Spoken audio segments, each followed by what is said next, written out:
Alright everyone, we just heard a dialogue. Now let's talk about it. This dialogue is about a man from one company calling another company about an order. He first has to talk to a secretary that has to direct his call to the right department. Usually, when a secretary has to direct a call, the company is probably very large. When he finally gets to the department he needs to be, the person that he needs to speak to is out of the office at the moment. This is very common when calling other businesses since everyone is busy. The right department has to make sure to take a message to call Mr. Parker back. First, let me explain the useful phone phrases to you.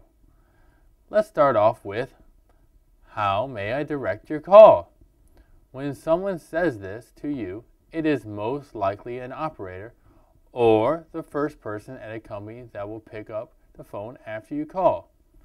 What they are asking is where they can send you or your call to. They will ask you and then send your call to the department you want to speak to. When someone says, "Please hold for a few moments," then it means that the person you are talking to wants you to stay on the phone and not hang up while they move your call to another department or person. When you are calling someone and you need to ask if they are at home or at work, you might say something similar to, "Is Mr. Smith available?"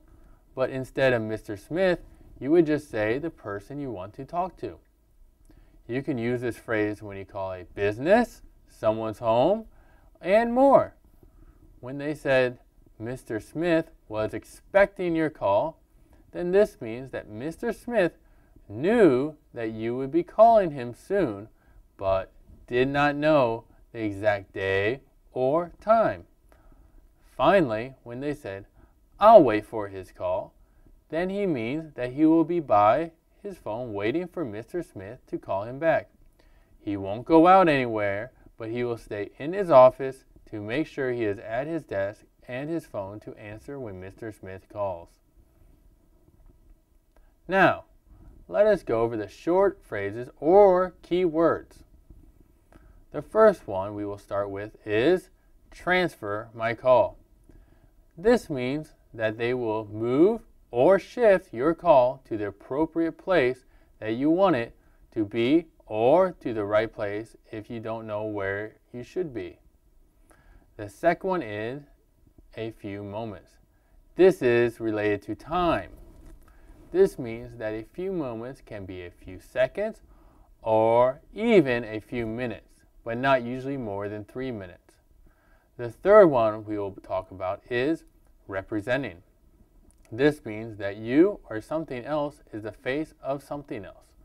When you represent something such as a school, business, or team, then you are the public face of that school, business, or team. For example, Ryo Hyunjin represents South Korea when he plays baseball. A big order is an order that is very large. Usually it is larger than any regular order you would order from a business.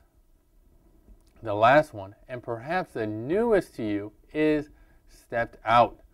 This means that when you are in the office or somewhere you are supposed to be, but you unexpectedly had to leave for a short time, then this would be called stepped out.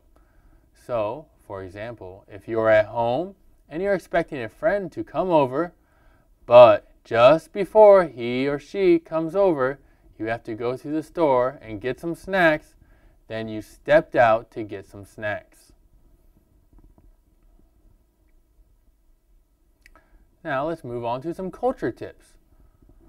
Whenever you talk on the phone and you are representing your business and you are calling another business, it is always smart to be respectful to anyone you talk to on the phone, even the secretary. It can be seen as a bad way to represent your business if you are rude to anyone on the phone. If you are rude on the phone to someone, it could be bad news for you. That person could call your boss and complain. Who knows, maybe you will get fired if you are rude to just one person or customer. Customer service is a big business all around the world these days, and people take many training courses on how to treat customers better. Having good and polite phone skills could be useful for your future career.